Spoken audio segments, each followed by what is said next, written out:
Hey everyone, welcome to Black Creek Community Farms Urban Harvest Preservation 101 video series. My name is Jade Guthrie. I'm the Community Food Programs Coordinator here at Food Share Toronto, and I'm here to walk you through how to can at home. Preserving food at home through canning really allows you to enjoy the pleasures of really super delicious, fresh produce for longer periods of time. It can be really beneficial for the environment, for the land, for our health, and for the economy. Home preservation is a really cool tool that we can use for food justice because it allows us to really become reconnected with the food system itself. It also helps us to reduce food waste and saves us time and money. The produce that we grow, at home in our gardens, at community gardens, on urban farms, from the spring into the autumn is so delicious and nutritious, and it would be such a shame to let any of it go to waste. That's where canning and home preserving comes in. The process really brings us closer to our food by kind of cutting out that step in the chain of production and reducing our reliance on corporations as we learn new food skills. In today's video, I'm going to talk a bit about the science behind home canning, talk a bit about pH levels and acidity, as well as the home canning process. After that, I'll walk you through the actual process itself in real time so you can see how I do it. Beyond cooking the actual food that you want to can, canning at home involves another step, which is called heat processing. During heat processing, the harmful microorganisms and bacteria that can cause food spoilage are destroyed. An airtight seal is created on our jar, which prevents the contamination of the food during its storage. In canning, there are two different types of heat processing methods. There's the boiling water canning, and then there's also pressure canning. The type of heat processing that you use for each type of food is determined by the acidity level of the food you'd like to preserve. In this series, we're going to be focusing on boiling water canning because it's really accessible at home, but I'll talk quickly here about the acidity levels in foods so that we can know which foods we can process at home with a boiling water canner.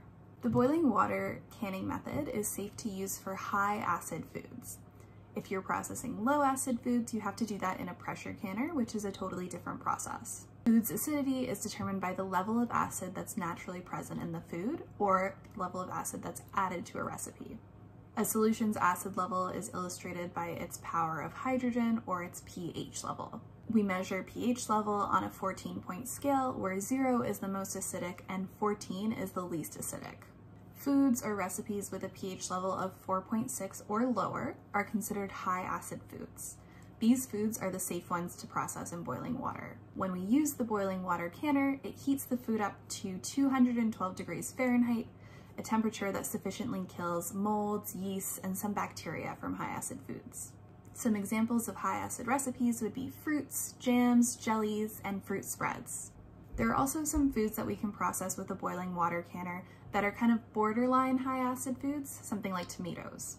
To ensure that foods like these are preserved correctly, we need to add in an extra acid, something like lemon juice or vinegar, to make sure that our pH level is correct.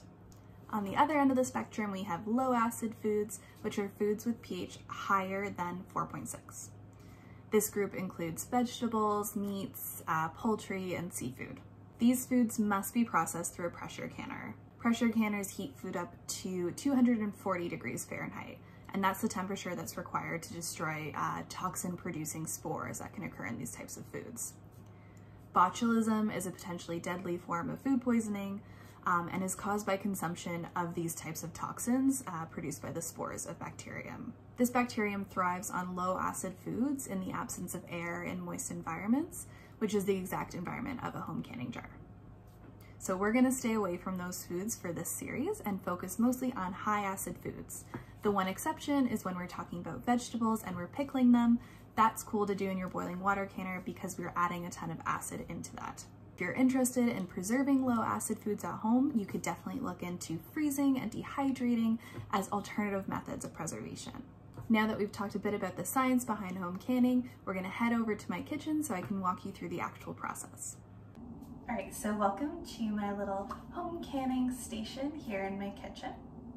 The first thing I'm going to do is just walk you through the equipment that I'm going to be using today, as well as talk a little bit about some kind of homemade DIY alternatives to some of this equipment that you could use in your own home. Like I mentioned earlier, canning at home and preserving food at home is really great because it helps us to get closer to our food system. It can, help us save money, stick to our budgets, preserve food that we grow, all of these really great things that are super tied into food justice, right? But sometimes buying canning equipment can be really expensive, which makes the process of it inaccessible for some folks. So I think it's really important to talk about ways that we can kind of DIY it at home or use things that we already have so that we can avoid going out and spending that money. So the first thing that you're going to need is the actual vessel that you're going to be using to process your jars in, and that's going to be, like a boiling water canner. You can buy these at a lot of different stores. They just look like a really big, large, deep pot that's equipped with a nice tight fitting lid. You can definitely at home just use any large stock pot that you have around. So I'm going to be using this big red pot that I have. You just want to make sure that it's deep enough that when you put your jars in, you can have a couple inches of water over top, and that you've got a nice lid that can sit on top of it and keep that pressure down. The next thing you're going to need, and this is a super important one, is your rack. So you can buy a rack. I got mine online. You can also get them at a lot of stores. You could use a baking rack that you use to kind of cool your pastries on. Anything that fits in the bottom of your pot is really great. So here's the one that I'm using today. It's just a small little guy that'll just nestle into the bottom of my pot here. The purpose of the rack really is just to lift the bottom of the jars off of the bottom of the pot. So we don't want to have this glass jar touching the bottom of the boiling pot because it might get too hot and it might crack open when we're processing them. So if you don't have a rack, these are really easy to kind of make an alternative at home for. So one way you could do it is by taking the little kind of rims here on your jars, these guys, and using some paper clips to just kind of tie them together. And once you attach quite a few, then you could just nestle that into the bottom of your pot and that'll work perfectly as a rack. The other option would be to make a little rack out of tin foil. So you could just take a long piece of tin foil, roll it up into a rope, wrap it around itself, and then make a couple lines crossing in the middle and put that down at the bottom of your pot. So the next part is obviously super important. It's the actual jars themselves. So today I'm going to be using these 500 ml or pint-sized jars. I'm just using these ball mason jars here. There's kind of three parts to the jar that we need to talk about. So the first is the jar itself. I'm using some new ones that I just bought, but you can definitely upcycle old jars that you've used for canning previously. You just need to make sure that you're checking them for any kind of like chips or cracks in the glass. So the next part is the actual lid. So the lid is this kind of like little round metal disc that we've got here. You'll notice on the inside it's got this kind of elastic seal around the edges, and this is the part that makes sure that our jars seal when they get processed, they get real airtight and keeps all that bacteria out of it. When you're canning, you cannot reuse these lids. Because of the way that it seals, once it seals once, it can't be resealed. So after you've opened a jar and you've finished it, you should throw out your lids. The last part is the actual rim here, or the screw band as some people will call it. This is what will keep our lid centered on the jar while it's processing. This isn't the actual part that keeps it closed, it's the seal on the lid that will keep your jar nice and tightly sealed. But this is important just to keep it centered while it's in all that hot water and it's boiling up. You can definitely reuse this part of your jar when you're canning. If you're canning again in 6 months, these can be reused. Just again, kind of check it for any rust or if it's broken in some way or kind of warped. We don't want to be reusing it if it's not in really good condition. The next few things that I'm going to show you come out of this kind of canning set. You can buy these at a lot of like hardware stores or a grocery store, like a Walmart type store. And they're often, about 15, 20 bucks. This is a really good investment if you are going to be canning a lot at home. It does have some really helpful tools in there that we can use. So the first thing is this funnel. This is a really great canning tool because it's a wide mouth funnel, so it fits into the mouth of this jar quite perfectly. This is really helpful for when we're filling our jars with the salsa to ensure that it's not going everywhere, it's not getting on the outside of our jars, and we're keeping our station quite clean that way. Next up is our bubble remover. It's essentially just a long, kind of flat utensil that we're gonna slide into the jar once we've filled them. And we just kind of press it along the sides of the jar to make sure that we're getting rid of any extra air that's in our jar. If you don't have one of these at home, you can definitely use like a long chopstick, anything kind of long, flat-ish that can help you remove the bubbles will work perfectly. Next, we have our little magnetic lid lifter here.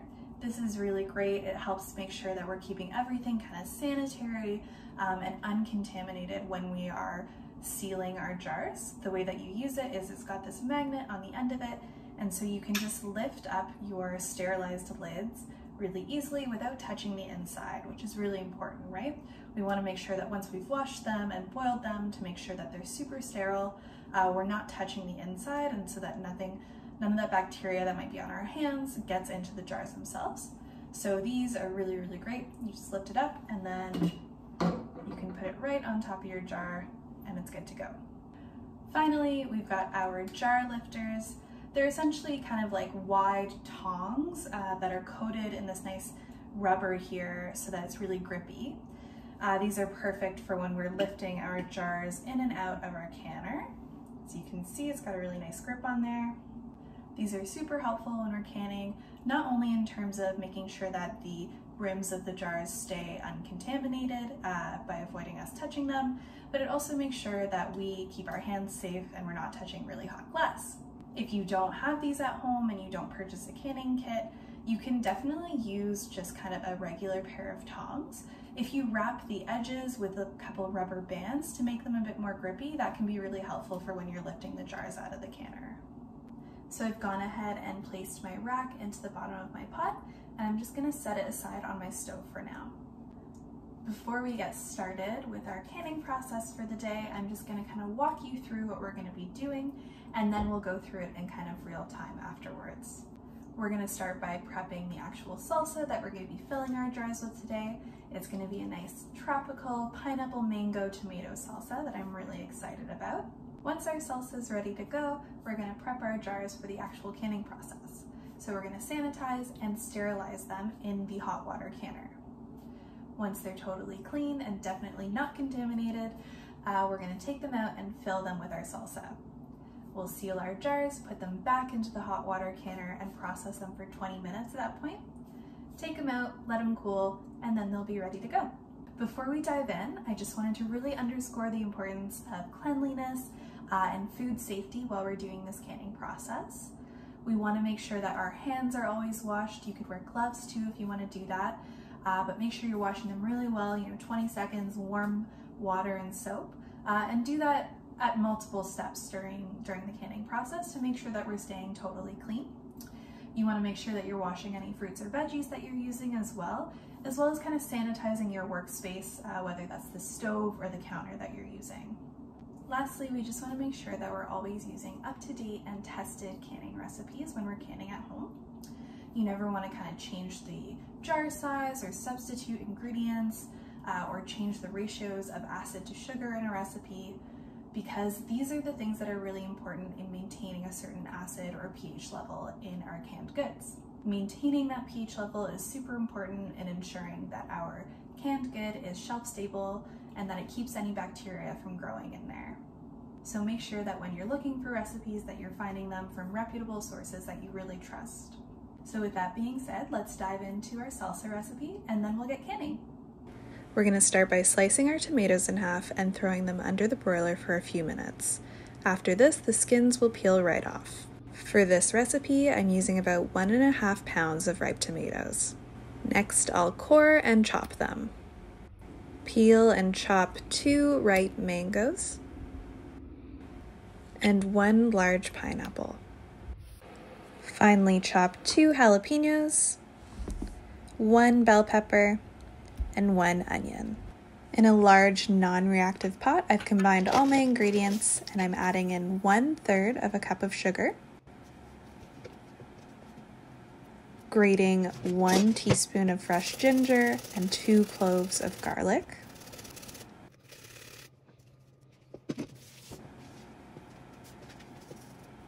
a 1/2 teaspoon of salt, 1/4 cup of bottled lime juice, 1/4 cup of apple cider vinegar, and I'm going to stir that all to combine. Over medium-high heat on the stove, I'm going to bring this to a boil and then let it simmer for 10 minutes. In the meantime, I'm going to get the canning process started by cleaning our jars and closures. Here, I'm washing the jars, the lids, and the screw bands that I'm going to be using in hot, soapy water. You want to make sure that you're rinsing them well and draining them. There's no need to dry these jars because they will be going straight into the hot water canner after this. We're moving on now to sterilizing our jars. Here, I've placed a rack into the bottom of my boiling water canner, and I'm now placing the jars on top of that rack. Add water to the jars and canner until it's filled to just over the jars. Place the lids into a small saucepan and cover with water. Bring both of these to a simmer over medium heat on the stove for 10 minutes to sterilize. Using jar lifters, drain each jar as you remove them from the canner. Set jars aside on a sanitized space until they're ready to be filled. Before you start filling your jars, make sure you sanitize whatever working space you're going to be using. Here, I'm cleaning the surface with some Lysol, then rinsing with warm, soapy water, and then drying. Now we're ready to start canning. While we're canning, we want to make sure that we're not touching the mouths of our jars and we're only handling them from the bottom. Grabbing my freshly washed funnel, I'm going to insert that into the mouth of my jar and grab my ladle. Now we can start filling our jars with our mango salsa. When you're filling jars during canning, you want to make sure that the food you're filling your jars with, as well as the jar itself, are both warm to avoid any sort of thermal shock. Then grab your bubble remover or a chopstick, any long thin utensil, and slide it into the jar a few times to remove any air bubbles. Top your jar up with a little bit more salsa, leaving about a 1/2 inch of headspace for the canning process. Leaving this space will prevent any type of overspill during heat processing. If you don't have a bubble remover or long utensil on hand, simply tap your jar against the counter to remove extra bubbles. You'll notice that I've got my jars sitting on top of a cutting board covered in a dish towel. Placing your hot jars onto a heat-protected surface is really important, again, in avoiding thermal shock. Thermal shock can cause jars to shatter during the canning process, so we want to make sure we're avoiding that. Once your jars are filled, you're going to go ahead and grab the containers that your lids and your rims are sitting in. Using a clean piece of paper towel, I'm wiping down the mouths of each of my jars. This will help to remove any leftover particles of food that might be sitting on the mouths of our jars. Removing these particles is important as they can prevent the formation of a vacuum seal during the canning process if they're not removed. Using the magnetic utensil found in my canning kit, I'm going to lift the hot lids from the water bath that they were in this saucepan and carefully place them on my jars. Avoid touching the lids with your hands as this can cause bacteria growth or potential cross-contamination. Center the lids on the rims of each of the jars. Now take the screw bands that you've already washed and rinsed and using your hand, tighten them over the lids of the jars. You want the screw bands to be fingertip tight. This means you should use your hands to tighten the rims or screw bands rather than a tool. Over-tightening these screw bands will not allow for venting that needs to happen during the hot water canning process, and this can lead to eventual seal failure. Now that our jars are ready to be processed, we're going to return them to the boiling water canner. Using the jar lifters, carefully place them back into the hot water on top of the rack. Make sure that you're using the jar lifters the proper way. This means that the side that is coated in rubber should be the side lifting up the jars. This rubber coating is what makes it a lot more grippy to ensure that the cans aren't falling all over the place. As you add your jars in, you may need to adjust the water level in the canner so that it covers the jars by about 1 inch. Grab a tight-fitting lid and cover your canner. Bring the water to a rolling boil over high heat. Wait until the water is boiling before counting down the minutes of processing time. This water bath process kills off any yeasts, molds, and bacteria that might potentially grow in these foods. As a result, each canning recipe calls for a different processing time. Today, we processed our mango salsa for 20 minutes. With the heat off, I'm going to begin to remove my jars from the canner. Using the jar lifters, I'm going to remove each jar and place them onto a wooden cutting board with a towel laid over top. The jars will sit on this cutting board, allowing the jars themselves as well as the contents to cool. As they cool down, the lids will create a vacuum seal on the jars, allowing us to store them for long periods of time on the shelf.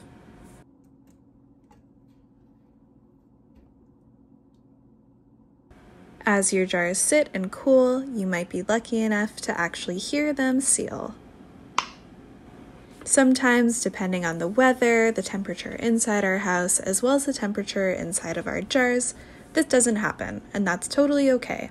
There's plenty of other ways that we can use to check that our jars have sealed. With your finger, push down on the center of the lid. If the lid has curved downwards, the lid has successfully been sealed. Basically, they should be curved in like the curve of this spoon, concave as opposed to convex.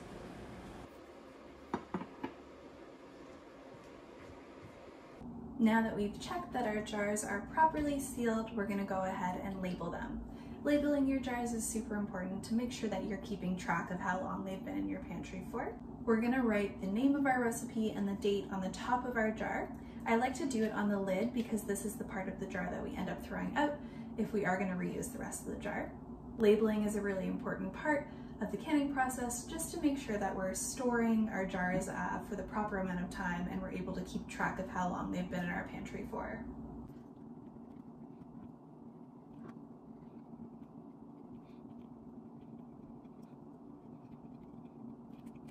Now that our jars are labeled, they're ready to be stored. We want to store them in a cool, dark place like a pantry, cupboard, or basement to make sure that they're staying their best. You can store home canned goods for up to a year at that kind of like peak max quality. After a year, they'll still be safe to eat, but the quality will decrease a bit. When you do finally open your jars, just do a kind of double check real quick. Make sure there's no mold growing on top. Make sure it doesn't smell kind of funky. If not, you're probably good to go. When in doubt, just throw it out. We don't want to risk getting any botulism here, but if you followed all of these steps properly, you should be good to go.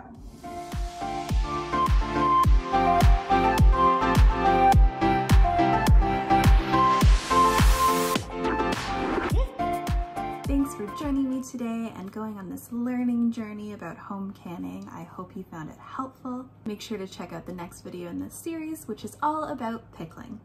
See you next time.